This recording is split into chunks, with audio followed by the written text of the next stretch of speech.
Yun. Assalamualaikum warahmatullahi wabarakatuh. Waalaikumsalam warahmatullahi wabarakatuh. Yang terhormat kepada Ibu dosen pembimbing, Dr.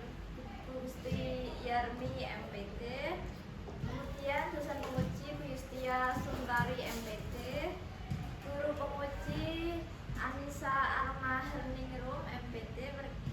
Kembali guys ya, aku udah kenalan dulu. Oh iya, aku juga. Iya, mohon kalau gitu nggak apa-apa, mohon izin perkenalkan nama saya gitu aja disusul aja. Perkenalkan, nama saya Alina Ningrum Sayakti, mahasiswa BPG Prajabetan gelombang 1 tahun 2020. Terus, good. Saya di sini akan mempresentasikan seminar dengan pembelajaran berdiferensiasi, yaitu ada 5 topik pembahasan. Yang pertama identifikasi diri, yang kedua refleksi pengalaman belajar unggul dan bermakna, yang ketiga refleksi pengalaman belajar PPG, yang keempat desain inovasi pembelajaran, yang terakhir rencana tindak lanjut.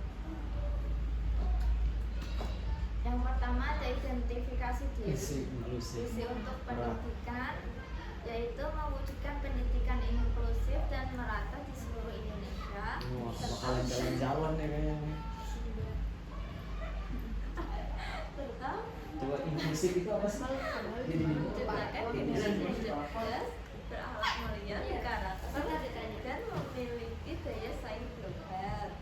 Visi sebagai guru yaitu menjadi guru yang berkarakter, inspiratif, dan inovatif, yang mampu memfasilitasi dan mendampingi siswa dalam mengembangkan potensi terbaik mereka, baik dari segi akademis, sosial, maupun emosional. Upaya untuk mencapai visi, yang pertama ada pengembangan kompetensi diri, yang kedua praktik secara langsung, yang ketiga penguasaan teknologi pendidikan, yang terakhir evaluasi diri. Selanjutnya refleksi pengalaman belajar bermakna. Pada mata kuliah pembelajaran diferensiasi mempelajari tentang pembelajaran yang berpusat kepada siswa. Guru menyesuaikan materi dan aktivitas pembelajaran dengan kebutuhan belajar individu setiap siswa. Pengalaman bermakna dari mata kuliah ini yaitu saya dapat merancang pembelajaran menggunakan pembelajaran berdiferensiasi, di mana pembelajaran dirancang sesuai dengan gaya belajar, yaitu visual, audio, dan kinestetik.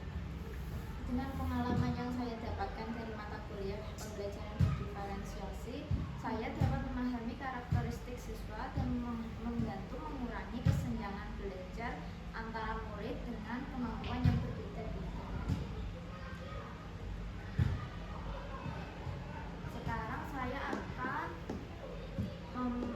membacakan tentang topik itu, aspek pembelajaran diferensiasi. Yang pertama ada diferensiasi konten, yang kedua diferensiasi proses, yang ketiga diferensiasi konten, yang keempat diferensiasi lingkungan belajar.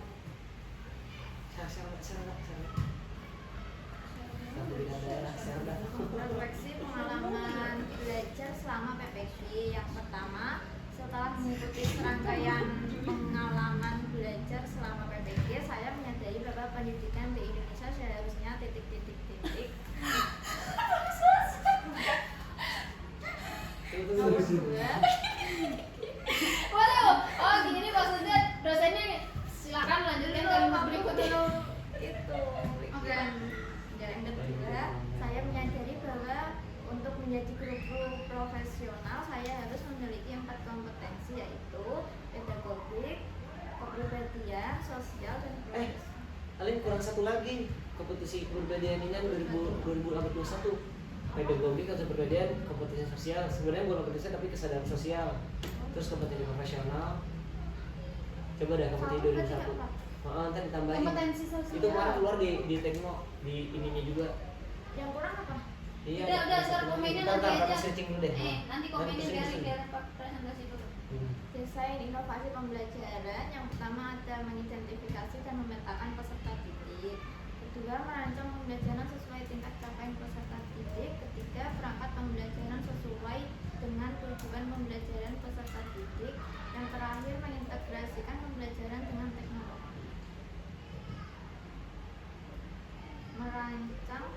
sesuai dengan tingkat capaian peserta didik.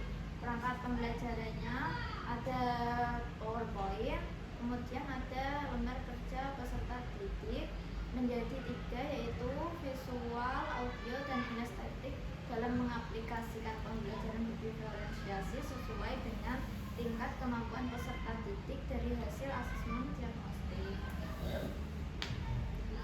Evaluasi pembelajarannya yaitu dari LKPD dibedakan menjadi 3. Ini salah kopian tadi itu mah belum aku lanjut. Evaluasi pembelajarannya itu soal evaluasi. Kemudian instrumennya ada kisi-kisi, evaluasi, dan rubrik penilaian. Kemudian mengintegrasikan pembelajaran dengan teknologi. Alat pembelajaran yang digunakan Tapi guru, bener loh, kita dengerin yang lain tuh kayak kita. laptop, Kita baru komen. LCD, dan proyektor. Alat yang digunakan peserta didik, buku tulis dan LKS, pulpen, pensil. Alat yang digunakan PowerPoint dan YouTube. Artefak pembelajarannya ada modul ajar, ada LKPD yang dibagi 3 gaya belajar, kemudian ada media PPT, yang terakhir ada kartu aturan. Yang terakhir rencana tindak lanjut.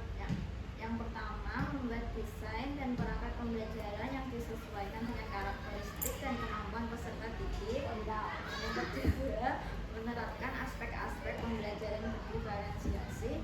Yang ketiga, melakukan evaluasi dan refleksi terhadap pembelajaran yang telah dilakukan.